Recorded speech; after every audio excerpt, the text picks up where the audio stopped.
Allah niku gak ada adat, gak ada sunnah lah dalam bahasa Quran. Perkara iku ana alamate. Dadi misale ana mendung, alamate napa? Udan. Terus Allah niku nggih damel sistem. Misale huwallazi ja'ala syamsa diya awal qamara nura wa qaddarahu manazila li ta'lamu adadas sinina napa wal hisab. Sehingga di sistem itu kita tahu musim hujan itu misalnya musim ini. Kalau musim kemarau ini posisi bintang pas di sini. Sehingga wong Jawa sing goblok lah roh iki musim hujan iki musim kemarau. Kalau ahli hisab, ahli astronomi ngerti kalau matahari di sini berarti musim ini, kalau matahari di sini musim ini. Begitu juga musim panas, musim gugur macam-macam. Itu kita tahu, itu sunnahnya Allah dan itu yang bikin Allah, kita tahu. Tapi sekali ada hujan kok kamu bilang begini, wajar udan deres wong rendeng. Itu Allah tersinggung karena kamu nganggep udan itu jasane rendeng, ora jasane pangeran. Gak repot ngadepi pangeran. Ya memang begitu. Karena inginnya Allah manusia itu punya dua kecerdasan. Kecerdasan yang diciptakan nubuwah yaitu akidah dan kecerdasan yang diciptakan sains yaitu pengetahuan. Di kula terangno nggih cara mazhab Abu Hanifah banyu iku ora iso najis. Wis pokoke banyu iku nyucekno dadi ora iso napa? Najis. Tapi kalau dalam mazhab Syafi'i itu air yang tidak sampai 2 kolah.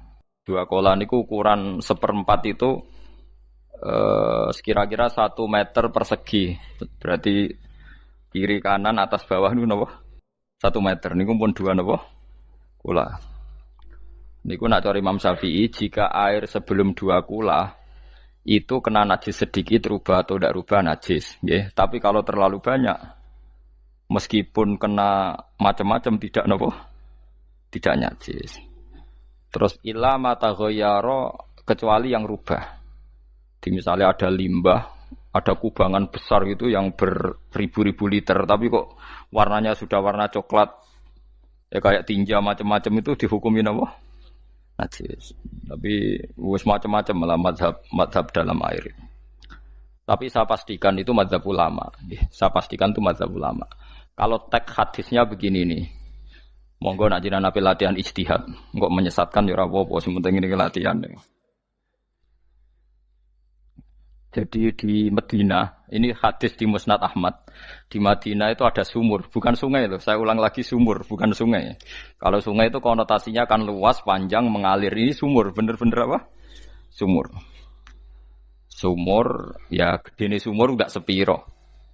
Nabi itu wudu di situ, terus diingatkan ya Rasulullah, itu sumur dulu zaman sebelum engkau datang, sebelum ada Islam di sini, dipakai pembuangan jifah. Batang anjing dan nyuwun sewu kotoran orang haid.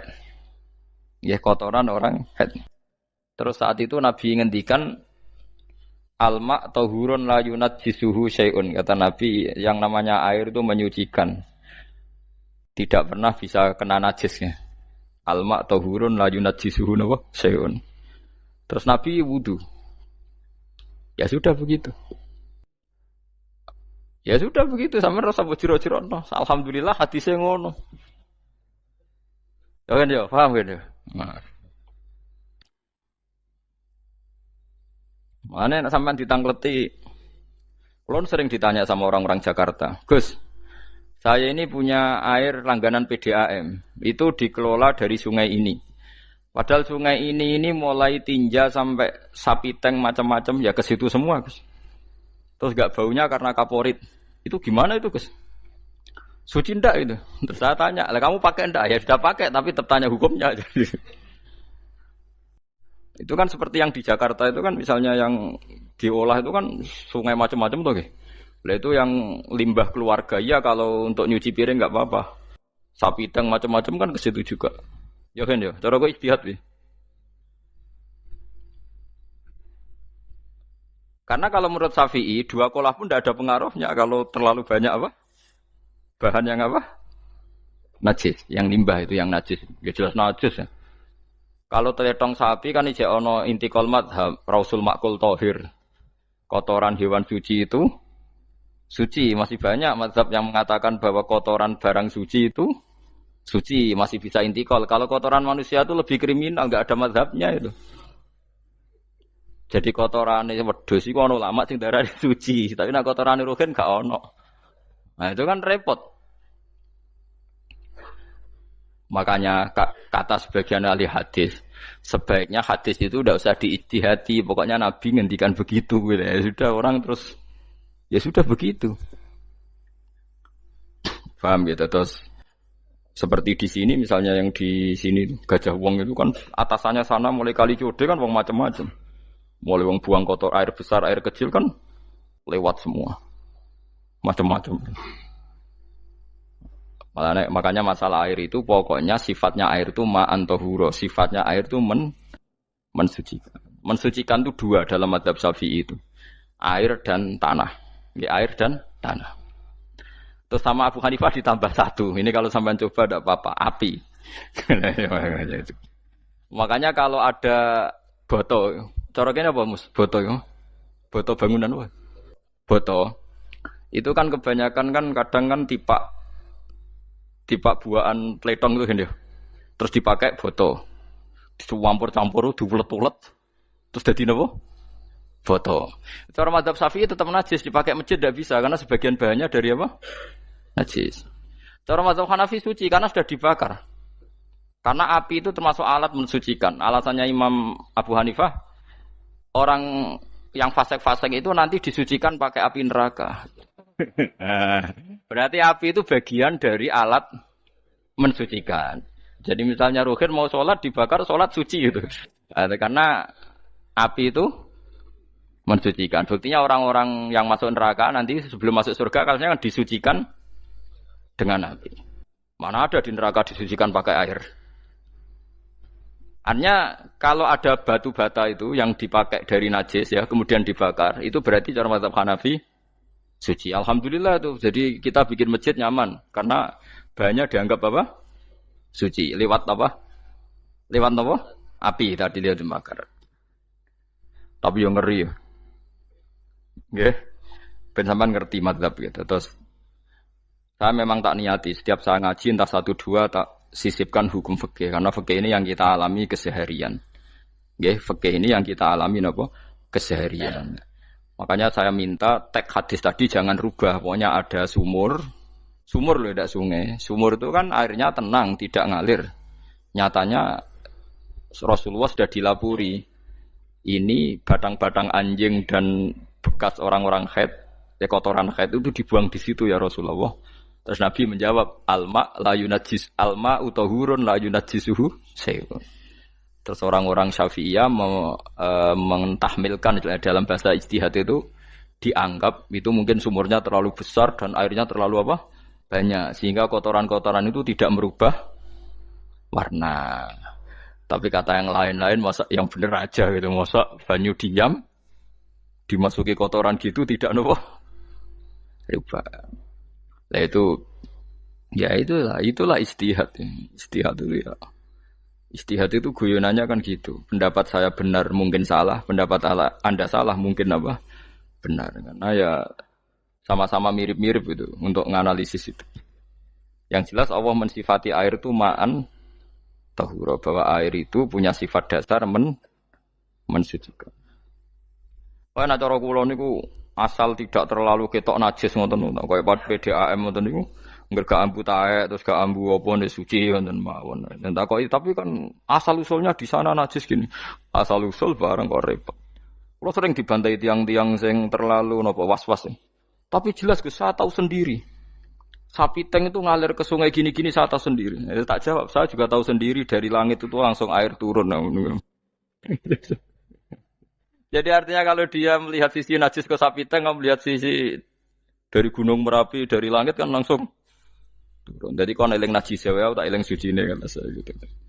Dia ngilingi yang sisi najisnya dari apa? Limbah apa? Keluarga. Wa anzalna minas sama ima antahuro. Air itu mensucikan. Nah, terus kedua masalah fikih yang saya jelaskan di sini, tahur itu sifat mubalaghah dalam madhab selain Syafi'i. Saya ulang lagi ya. Kula warai lugat ke. Kalau orang biasa terima kasih disebut syakir, disebut apa? Syakir. Kalau terlalu banyak terima kasih disebut apa? Syakur. Kalau kadang memaafkan disebut ghafir, orang yang memaafkan. Kalau sering memaafkan disebut ghafur. Jadi dalam disiplin lughat, Kalau wazan fa'ul itu berarti menunjukkan terulang-ulang. Paham nggih, Pak? Apa? Terulang-ulang. Sehingga mazhab selain Syafi'i mengatakan air satu ciduk kan ya. Dipakai wudu, setelah itu mustakmalnya dipakai lagi boleh. Mustakmalnya dipakai lagi boleh. Alasannya fa'ul itu mubalaghah gitu loh. Jadi sesuatu yang terulang. Paham ya? Saya ulang lagi ya.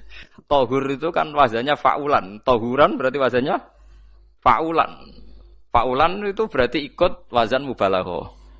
Kalau ghafir mengampuni, kalau ghafur sering mengampuni. Syakir terima kasih, kalau syakur sering terima kasih. Berarti kalau tohir suci, kalau tohur sering mensucikan. Nah, makanya selain Syafi'i mengatakan air asal suci mensucikan dipakai berkali-kali tetap suci mensucikan. Artinya ada mustakmal, ya, ada apa? Tapi kalau dalam mazhab kita kan sekali bekas wudu mustakmal, bekas junub mustakmal karena sudah pernah dipakai sesuci. Nah itu mazhab kita, mazhab Syafi'i. Sama anut di soalnya kalau cerita sama nak kedesek nganggo sing gampang mawon. Jadi gampang kan. Ya masuk akal karena memang wazan fa'ulan itu untuk tadi untuk litakrir tadi untuk mengulang kayak ghafir nyepuro ghafurun sering nyepuro. Paham ya? Makanya orang itu kalau zalim itu ya zalim. Kalau zalum banget zalime. Makanya disebut Quran wa kanal insanu zaluman jahula. Zalim itu zalim biasa, zaluman banget zalime. Jahil itu goblok biasa, jahulan banget gobloke. Berarti kalau tohuron banget nyuciin berarti diulang-ulang. Makanya mazhab lain mengatakan air itu tidak ada mustakmal. Dan saya kadang ya intikal mazhab begitu. Nah intikal gimana? Coba kalau di hotel itu mustakmal. Hotel itu kan kotaannya cilik toh kan. Tahu nggak hotel mari rohen. Kotaannya cilik. Terus kalau kita misalnya junub atau apa pakai ciduk itu kan tetap nyiprat toh mus. Nyiprat kena banyu di kotak yang cilik. Jadi kalau gak intikal mazhab pusing kan kita. Iya kan? Terus kemudian intikal lah suci guys. Takoki pangeran, kok gue bolak-balik intikal mazhab Gusti. Jare sapa jare Gus Pak ngono takoki. Lah kowe muni kowe kok takoki malah pusing. Kayak Mbah Khalil Bangkalan itu. Kalau nalkin mayit itu masyhur Mbah Khalil Bangkalan. Tidak nalkin mayit itu. Yo kan yo, aku sibuk urusanku akeh. Takoki malaikat ngenteni Mbah Khalil. Tinggal mire. Sing ngono tok. Nalkin meneh. Ya jiyo, soalnya nak takoki malaikat marabbuka manabiuka ngenteni ketuane. Maksudnya ngenteni dekne. Ya sudah ditinggalin. Ya orang ditakoki wong dekne orang kabudut. Pokoke diwarai kabeh. Nah, terakhir beliau rodok modern. Ngenteni ketua rombongan pokoke. Jadi nanti yang jawab itu ketua rombongan. Tapi aja tiru kan ngomong takoki malaikat ngentosi Gus Pak. Aku teko tutuki mawon Gusti. Tuan. Yakin mugorokin ngomong ngoten kula ngomong kan nakir. Kamu tahu kan tugas standar Anda apa? Ya tugas standarnya mungkar nakir nutuki Gus. Biasa wae. Biasa nutuki takkan apa? Nah itu mungkin bagian guyone wali ku jek mungkin. Kadang orang itu engkar ndak bisa. Yaitu tadi piye wae resmi teknya Allah tu yaumana kullu unasim bi imamihim. Nanti manusia dipanggil itu per ketuanya. Bukan per individu kesuwen. Jadi ada teori itu yang mungkin benar. Teori itu yang mungkin benar karena kita nanti di mahsyar juga dipanggil ketuanya dulu. Jadi ya ma'asyarus syafi'iyah, terus Imam Syafi'i disuruh maju ya ma'asyarul malikiyah. Karena ketua ini nanti yang menciptakan mazhab. Karena ada pepatah an-nasu ala dini mulukihim. Manusia itu ngikuti tradisi ketuanya. Mungkin coba orang Indonesia mbok bodoh, mbok ora, mbok pinter, mbok ora ngger Abu Bakar ya radhiyallahu anhu. Coba kalau tradisinya Syiah, mungkin Abu Bakar laknatullah alaih kan gitu. Ya kita tidak tahu begitu. Akhirnya kita ketiban apik karena menghormati apa? Sahabat. Artinya ketua itu penting, menciptakan suasana ketua itu penting. Coba kalau tanpa ketua, mungkin kita tidak punya tradisi. Makanya dipanggil itu ketuanya. Paham? Makanya sampean milih ketua itu yang benar. Setidaknya orang ikhlas, misalnya rapati bener, penting ini ikhlas. Ngeri itu kalau pas sampean dipanggil nunjuk ketua itu, kemudian ketua partai, wah panggil pangeran bingung kan. Ketua sopo nyebut ketua partai. Waduh. Ketua partai dia celuk pangeran Melayu. Wah, ngadepi pangeran meriang tetep. Paham gitu. Jadi nanti sampean itu ditanya itu lewat nopo? Lewat nopo? Ketua. Terus ketua nanti itu ngecek ada nur yang dipakai alamat dia ngikutin ndak. Nah, yang paling ngeri ya termasuk Rasulullah. Rasulullah itu nanti pakai standar itu.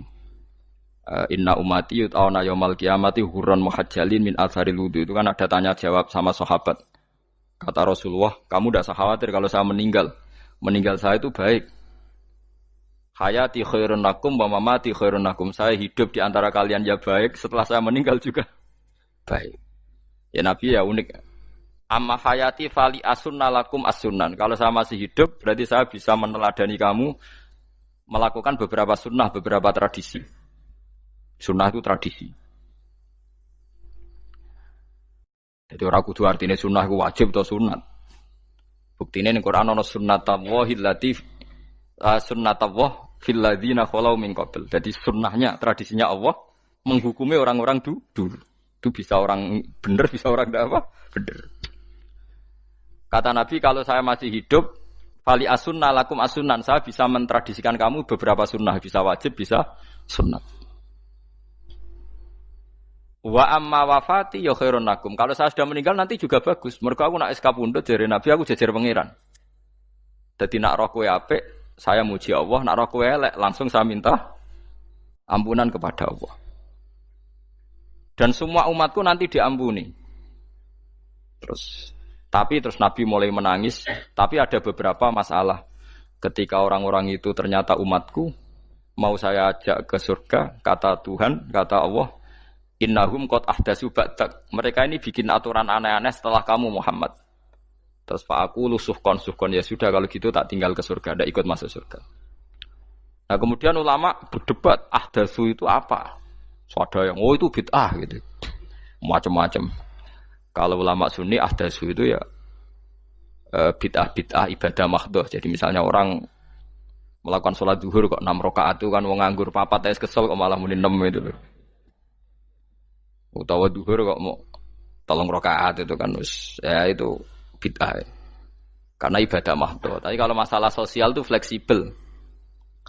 Fleksibelnya adalah misalnya dulu Nabi naik unta, orang yang anti bid'ah juga naik Innova. Padahal dulu naik unta. Orang-orang yang poligami itu ya tidak nunggu istri pertama mati. Padahal dulu Nabi poligami setelah Sayyidah Khadijah meninggal. Ya mereka baik-baik saja. Alasannya poligami sunnah Rasul. Padahal nak detailnya sunnah Rasul poligami setelah istri pertama meninggal. Jadi kayak Ruhin itu belum boleh. Istrinya kan masih hidup 2 dia. Tapi sudah. Nah, bukan artinya kalau sampean memaksakan gitu. Sampean kalau enggak percaya saya bacakan ayat. Wal khailah wal bihola wal hamira litarkabuha wazina. Kamu bisa naik kuda, naik unta, naik himar. Setelah kamu naik dan kamu tenang di atas punggungnya, litas tahu ala zuhuri, summa tazkuru ni'mata rabbikum idza stawaitum alaihi wa taqulu subhanalladzi sakhkhara lana hadza ma kunna lahu mukrin. Artinya ketika kita naik unta zaman dulu dan tagnya memang unta, itu terus kamu baca subhanalladzi sakhkhara lana hadza. Apakah sekarang kesunatan baca itu kalau yang ditumpai unta, sehingga kalau yang naik Innova tidak usah baca itu? Gitu. Wah, aku numpakku ora unta kok, dadi ora usah maca subhanalladzi wa sakhkhara lana. Dhisik Nabi maca iku mergo numpake unta. Ya ngajak goblok bareng to, mosok tepuk kanthi begitu itu. Makanya sensitif, bakas bid'ah Anda itu sensitif. Tidak usah dibahas, biasa saja. Nek senak ra cocok ya diem aja. Sudah, sebenarnya ra cocok kalau sampai ngelakoni tapi tidak usah komentar karena jelimet. Saya pernah ditelepon orang, dimaki-maki. Orang Sidoarjo. Padahal wong Jawa Timur, ya aneh. Kan ada orang matur Rasulullah namanya Abdullah bin Amr. Ya Rasulullah saya ini kuat puasa terus. Kata Nabi jangan puasa 1 bulan 3 hari saja itu sama dengan 1 bulan penuh. Karena 1 puasa sama dengan 10. Masih balelo terus termasuk menyangkut Quran. Ya Rasulullah saya ini tiap hari khatam Quran. Jangan 1 bulan sekali saja baru khatam. Enggak ya Rasulullah, saya ini ingin sering khataman. Ya sudah kalau gitu seminggu sekali, sab'a layal. Saya lebih kuat ya Rasulullah, 3 hari. 3 hari saja khatam sekali. Iqra'hu fi salasin kata Nabi. Ya Rasulullah saya lebih kuat ketimbang itu. Tidak ada yang lebih baik ketimbang itu kata Nabi. Kemudian orang itu anti semaan karena semaan itu kan 1 hari khatam. Paham ya? Maksudnya hadis tadi yang di Bukhari dipakai dalil anti apa? Semaan karena semaan itu 1 hari apa? Khatam. Lewat telepon pertama lewat santri saya terus lama-lama lewat telepon. Saya tanya, kamu bacanya hadis kira-kira sama saya banyak mana? Kayaknya banyak jenengan. Terus saya tanya, betul Nabi menyuruh khatam tiap 3 hari? Ya. Betul Nabi nyuruh khatam tiap 1 bulan? Ya.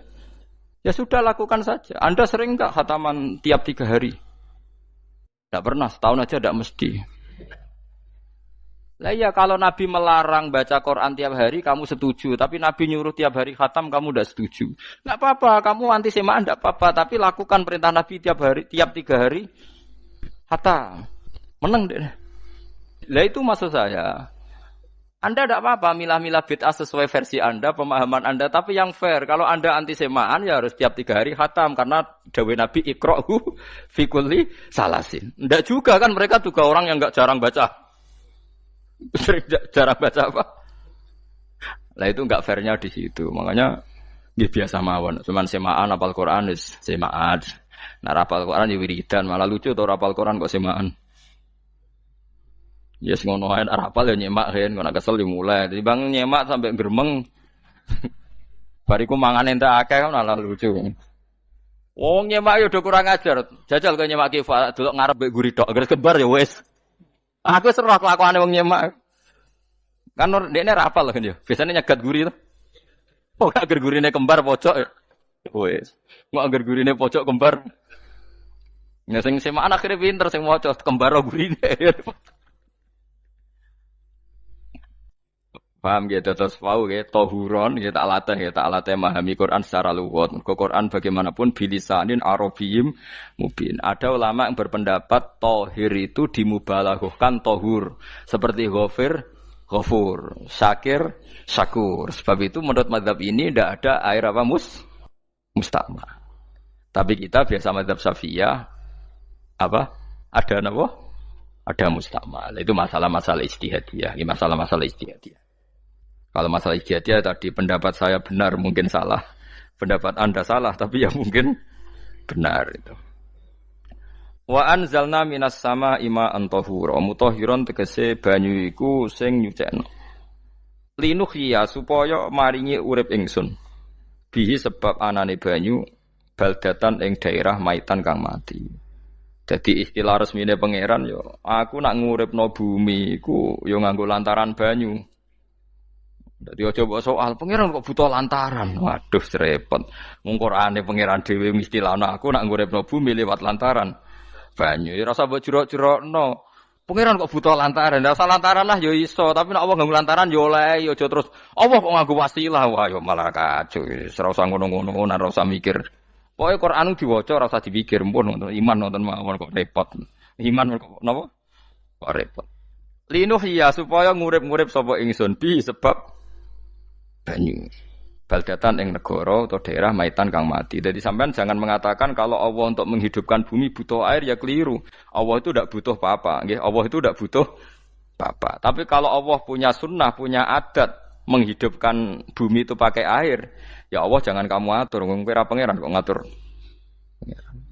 Itu kan ada cerita di kitab-kitab itu termasuk di Ihya itu. Nabi Musa itu sok dekat Allah. Jadi enggak mau mimik obat. Membuktikan bahwa Allah itu tidak butuh wasilah. Aqaqir itu maknanya obat-obatan yang dari herbal itu bahasa Arabnya apa? Al-aqaqir. Dia setiap konsultasi sama dokter disuruh minum herbal itu. Enggak mau dia. Enggak, saya akan disembuhkan Allah langsung, enggak usah lewat obat apa herbal katanya. Tiap dokter ditanya jawabannya sama. Oh, dokter goblok. Kamu belum tahu ya kalau Allah itu tidak butuh wasilah. Malah marah-marah dia tuh. Akhirnya dia konsultasi langsung ke Tuhan. Apa betul ya Allah saya butuh minum aqaqir? Terus, lah kata dokter gimana? Karena herbal itu fungsinya gini-gini. Terus Sa Musa sing gawe fungsi herbal ngono iku sapa nggih jenengan. Lah yo aku gawe fungsine ngono kowe ngombe kok ora gelem, sing gawe ku ya aku. Jadi sing gawe bodrek ku nak kowe ngeluh, bodrek mandi sing gawe ku ya pangeran, rumangsamu sapa? Sing gawe ruhe nak berkelon lego ya pangeran.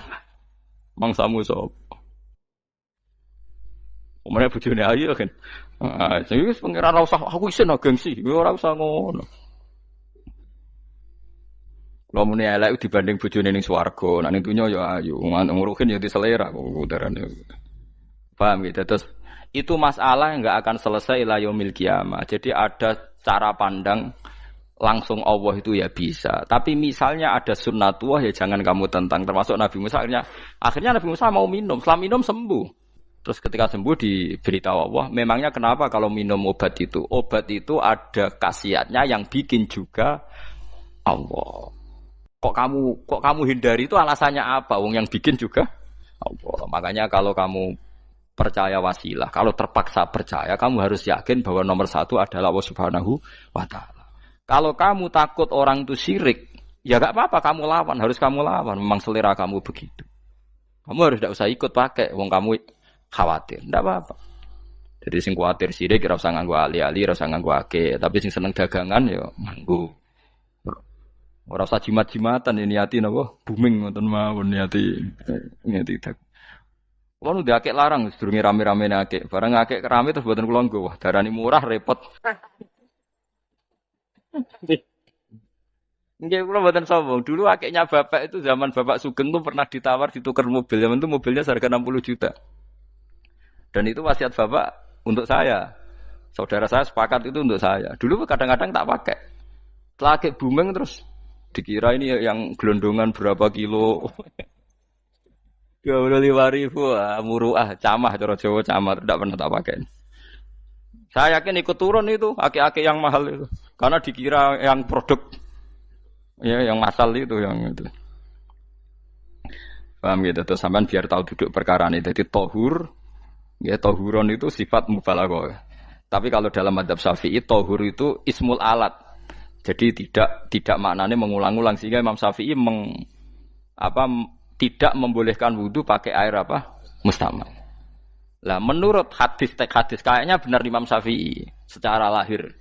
Karena Nabi ngendikan sisa air wudu itu membawa dosa Anda. Kata Nabi, jika seseorang wudu maka kotorannya keluar dari ajfan, dari telapuk mata, dari apa sampai keluar dari mimbaini adzofiri, sampai keluar dari bawah-bawah kuku. Sehingga kalau air ini sudah membawa kotoran dosa Anda, berarti air ini kan sudah menjadi air kotor. Andai kan Anda mukasyafah, maka air ini sudah penuh dengan kotoran. Enggak mungkin air yang sudah penuh kotoran dipakai wudu lagi. Itu cara berpikir Imam Syafi'i. Ya sampean ikut mana ya? Ya gampang kan kalau keadaan normal ya ikut Syafi'i, kalau air banyak, kalau tidak normal ya ikut mazhab yang lain. Kan gampang. Gitu aja kok repot tuh. Ya itu pentingnya orang ngaji ya di situ tuh harus banyak pilihan. HP kartune loro masa mazhab mesti itu. Nah, itu kan gitu. Ya pokoknya gitu. Kalau yang percaya wasilah ya pakai istilah pangeran linuhyabi baldatam maita, ada kata bihi. Allah menghidupkan bumi itu dengan pelantaraan air, padahal Allah tidak butuh perantaraan. Tapi yang anti ya enggak apa-apa. Memang yang percaya wasilah itu ya bahaya juga. Ya pokoknya ya sudah pakai dua kartu apa susahnya tuh. Ya enggak apa-apa. Asal ada ilmunya. Ya tidak karena emosi, memang ada apa? Ada ilmunya. Linuhyabi baldatam maita. Wanus qiyahu. Lan nyirami ingsun. Yastawi podo baldatam maita bitakhfif lan takhfif maita. Maksudnya buatan maita tapi napa? Maita. Yastawi podo fi ing dalam dawa maita napa al mudzakkar muannas lan muannas. Zakkarahu mudzakkarna sapa Allah taala hu ing dawa maitan bi tibaril makani kelawan diitung tempat. Maksudnya maitan. Wanus kiyahu meniku masalah nahwu. Lan nyiramno ingsun hu ing banyu ilma ategese banyu mimasa ing perkara kholakna kang wis gawe ingsun gawe siraman an aman ing pira-pira raja kaya kewan ibilan tegese unta wa bakaronan sapi wa namanan wedhus Wa anasi lan pira-pira manusa kafiron kang akeh.